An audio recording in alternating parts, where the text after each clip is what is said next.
Belakangan ini, komunitas XRP ramai membahas kemungkinan menarik. Apakah pemerintah AS bisa menerima pembayaran denda Ripple sebesar $125 juta dalam bentuk token XRP, bukan dolar AS? Spekulasi ini muncul setelah pengumuman tentang pembentukan cadangan aset kripto nasional serta pernyataan dari mantan Presiden Donald Trump, yang sebelumnya menyebutkan bahwa pemerintah bisa saja menyimpan aset digital seperti XRP.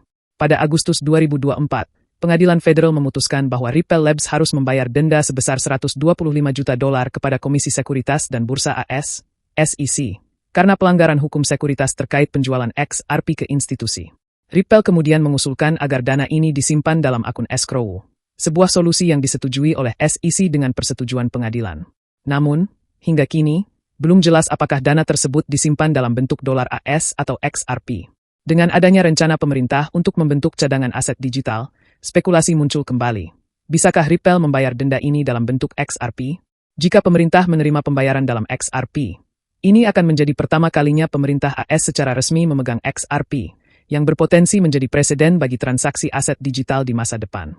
Yasin Mobarak, seorang anggota komunitas XRP yang berpengaruh, mengungkapkan bahwa pemerintah AS bisa saja menerima XRP sebagai pembayaran denda.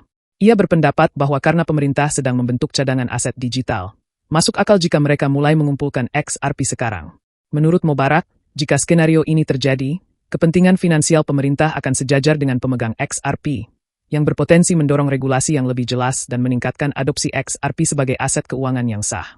Di sisi hukum, pengacara Jeremy Hogan turut berkomentar dengan mengacu pada putusan Mahkamah Agung tahun 1869 dalam kasus Willard versus Tylo. Dalam kasus tersebut, pengadilan memutuskan bahwa pembayaran menggunakan komoditas selain dolar AS dapat dianggap sah selama kedua belah pihak sepakat. Berdasarkan preseden ini, Hogan menilai bahwa kesepakatan sukarela antara Ripple dan SEC untuk menyelesaikan denda dalam bentuk XRP bisa saja sah secara hukum. Namun, ia juga menyoroti faktor utama yang menjadi hambatan, yaitu bahwa denda biasanya masuk ke Departemen Keuangan AS, dan masih belum pasti apakah departemen tersebut akan menerima XRP sebagai pengganti dolar AS. Hogan juga mengungkapkan satu pertimbangan finansial penting.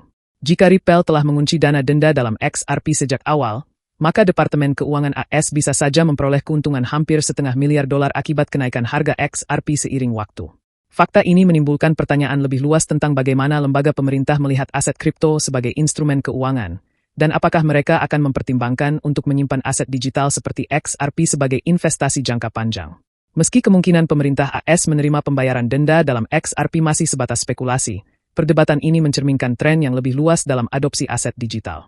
Dengan semakin besarnya peran kripto dalam pasar keuangan dan regulasi yang terus berkembang, beberapa bulan ke depan bisa memberikan kejelasan lebih lanjut tentang bagaimana XRP dan aset digital lainnya akan diintegrasikan ke dalam strategi keuangan pemerintah. Apapun hasilnya, satu hal yang pasti, posisi XRP dalam ekosistem keuangan terus berkembang, dan perannya dalam diskusi regulasi masih jauh dari selesai.